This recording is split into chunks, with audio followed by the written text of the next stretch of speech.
Бала Томас. Мектептен келген кішкентай Томас есіктен кіре бере: «Анашым, мына хатты мұғалім беріп жіберді. Оқышы дауыстап. Не деп жазылған?» деді алып ұшып. 6 жасар баланың мектеп табалдырығын аттағанына 3 ай болған еді. Бал-бұл жанған баласының жүзіне қараған анасы хатты оқығаннан көз жасына ерік берді де артынша: «Сіздің кішкентай Томасыңыз өте зерек, алғыр. Ол болашақ ғұлама болатын азамат. Мұндай зерек баланы оқытуға біздің мұғалімдердің қабілеті жетпейді. Сондықтан да өзіңіз оқытуыңызды өтінеміз», деді бойын тез жинап.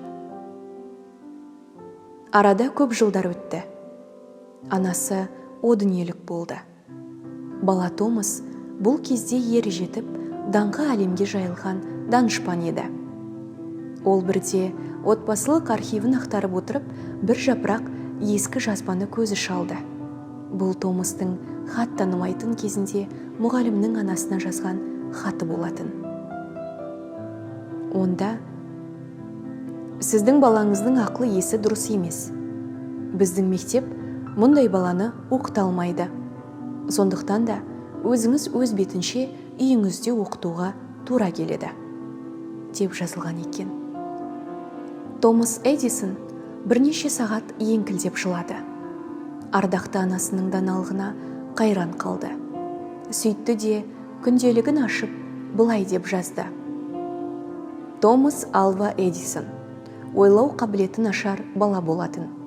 Анасының ерлігінің арқасында ол әлемдегі ең ұлы ғұламаның біріне айналды». Иә, расында да Томас Эдисон әлемді мойындатқан өнертапқыш әрі ғұлама кісі. Сәби кезінен нәзік болып өскен балақай денсаулығына байланысты мұғалімдердің қатал талабына көне алмай мектептен шығып қалды.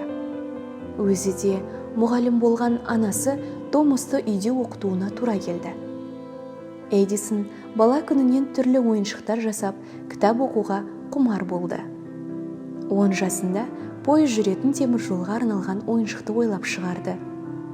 Көп балалы отбасыдан шыққан балақай үнемі анасына қамқор болып жүретін.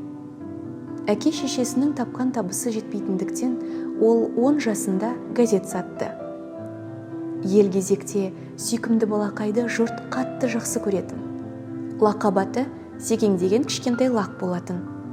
Зор жүгіріп газет сатып жүрген Томасты сол кездері бір басылымның фотографы түсіріп алған екен. Данышпанның бала кездегі бұл бейнесі қазір тарихи суретке айналды.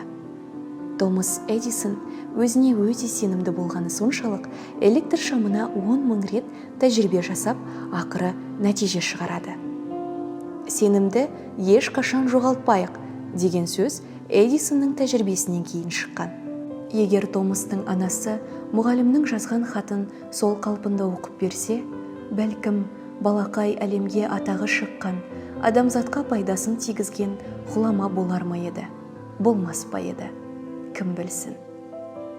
Сондықтан да ешқашан, еш уақытта сен адам болмайсың, сенен жұрттың баласы жақсы деп баланың сағын сындыратын сөздерді айтпаңыз. Томастың данагөй анасынан үлгі алайық. Журналист Бибігүл Дәулетбекқызының «Қаз қалпында» мотивациялық кітабынан үзінді. Оқыған Ақмерей Темірбекқызы.